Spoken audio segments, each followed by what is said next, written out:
দেখুন ভারতীয় মুসলমান যারা নিজেরা বলছেন, আমি আপনারা প্রমাণ চান না, দেখুন আরেকটা প্রমাণ দিচ্ছি, ভারতীয় সংখ্যালঘু তারা নিজেরা বলছেন যে কি বিপুলভাবে বাংলাদেশি চারপাশে ঘুরতে এখন পালিয়ে গেছে। দেখুন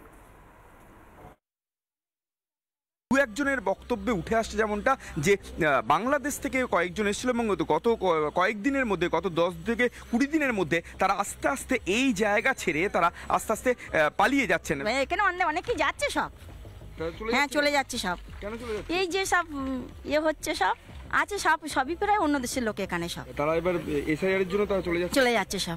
পুরো ফাঁকা হয়ে গেছে না, সব পুরো ফাঁকা হয়ে গেছে। বহুত লোক ছিল, সব ফাঁকা হয়ে গেছে সব। বাইরে থেকে বাংলাদেশ থেকে এসে থাকতো, আছে চলে গেছে, আছে কেউ কেউ আছে চলে গেছে সবাই সবাই চলে গেছে, কিছু কিছু আছে ওরাও যাবে বলছে, মানে এসআইআর জন্য বলছে, তো এসআইআর জন্য। আগে যারা কিছু বাংলাদেশে পাসপোর্ট আসছিল, আচ্ছা তারা চলে গেছে, মানে এই রিসেন্ট চলে গেছে তারা। হ্যাঁ, এখান থেকে 10 দিন 20 দিন আগে চলে গেছে। এখন আগে যাদেরকে দেখতেন তাদেরকে কি এখন আর দেখতে পাচ্ছেন এখানে? না, তারা কোথায় গেছে তাও জানি না। মানে আগে যাদেরকে দেখতেন তাদেরকে এখন আর দেখতে পাচ্ছেন না?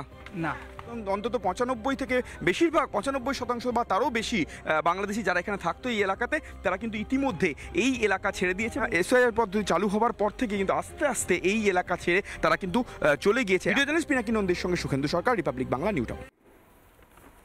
রাজনীতিবিদরা ঠান্ডা ঘরে বসে নাই সাচার কমিটি ইত্যাদি ইত্যাদি নিয়ে কথা বলবে, কিন্তু ভারতীয় মুসলমান সম্প্রদায়ের মানুষজন জেলায় জেলায় ভারতীয় মূল নিবাসী সংখ্যালঘু, তাদের কি নিদারুণ দুর্দশা সেটা নিয়ে কেউ কথা বলবে না। এখানে যারা যারা কাজ করছিলেন না, তারা দিনে বা মাসে যে টাকাটা পান সেই টাকাটা রোহিঙ্গারা নিয়ে চলে যাচ্ছে। প্রতিবাদ তো হবেই। মানস সেন চৌধুরী, আপনারা কাদের দিকে, কেন করছেন এটা? প্রথমে আমি একটা ছোট্ট ইনফরমেশন দিই ময়ূক সাহেব।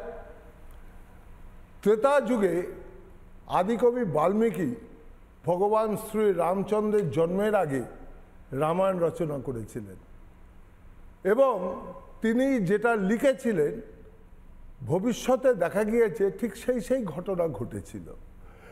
তা কলি যুগে কোন সে বাল্মীকি যিনি এসআইআর কমপ্লিশনের আগেই সিদ্ধান্ত নিয়ে নিচ্ছেন যে এ রাজ্যে কত রোহিঙ্গা, কত বাংলাদেশি, কত অনুপ্রবেশকারী ঢুকে রয়েছে? আমার আরেকটা ইনফরমেশন দেওয়ার আছে। ব্যাপারটা হচ্ছে স্পেশাল ইন্টেন্সিভ রিভিশন, যেটা ভোটার লিস্ট ছাড়া করা সম্ভব নয়। আপনাদের সাংবাদিক বন্ধুরা অধিকাংশ লোকের কাছ থেকে একটাই খবর বার করতে পারলো, এখানে কোনো ভোটার লিস্টে নাম তুলতে পারেনি, তারা কোনো আধার কার্ড, কোনো ভোটার কার্ড পায়নি। তাহলে এসআইআরের সঙ্গে এই অনুপ্রবেশকারীদের সঙ্গে কিভাবে লিঙ্ক আপ করা হচ্ছে? উল্টো দিকে আমরা দেখেছি কি বিহারে, আমরা কি দেখেছি কর্ণাটকে, আমরা কি দেখেছি হরিয়ানাতে। এসআইআরের নাম করে নির্বাচন কমিশন একটা রাজনৈতিক দল, নাম করে নিন ভারতীয় জনতা পার্টির হয়ে দালালি করছে, বৈধ ভোটারদের নাম বাদ দিয়ে দিচ্ছে, অবৈধ ভোটারদের নাম এনলিস্টমেন্ট করছে। আমরা তার বিরোধিতা করছি, আমরা এসআইআর এর বিরোধিতা করিনি।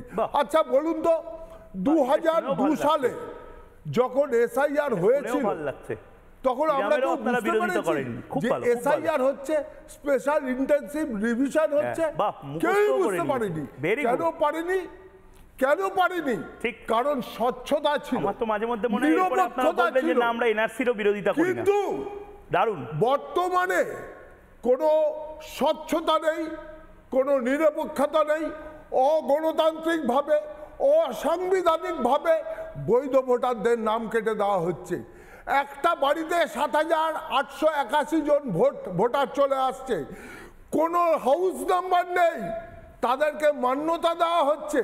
ঠিক, আশ্চর্য আশ্চর্য। এই নির্বাচন কমিশন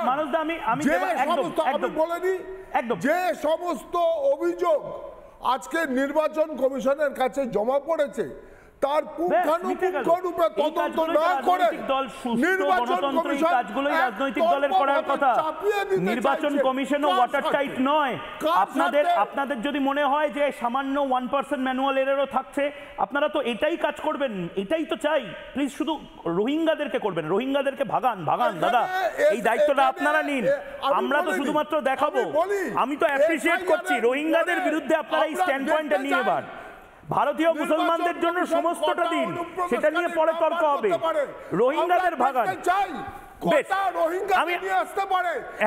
আমার পকেটে রোহিঙ্গা নেই, আমি জানি না কটা রোহিঙ্গা রয়েছে, সেটা কাজ আপনাদের, সেটা কাজ পুলিশের। মানে তো আমি আপনাকে একটু থামাচ্ছি, আমি দেবাশিস দা এবং নারায়ণ চক্রবর্তীর কাছে যাব। নানা ধরনের কন্টেন্ট দেখার জন্য লাইক করুন, শেয়ার করুন আমাদের ফেসবুক পেজ, সাবস্ক্রাইব করুন আমাদের ইউটিউব চ্যানেল। পাশাপাশি অন্যান্য ব্রেকিং নিউজের জন্য অবশ্যই চোখ রাখুন রিপাবলিক বাংলায়।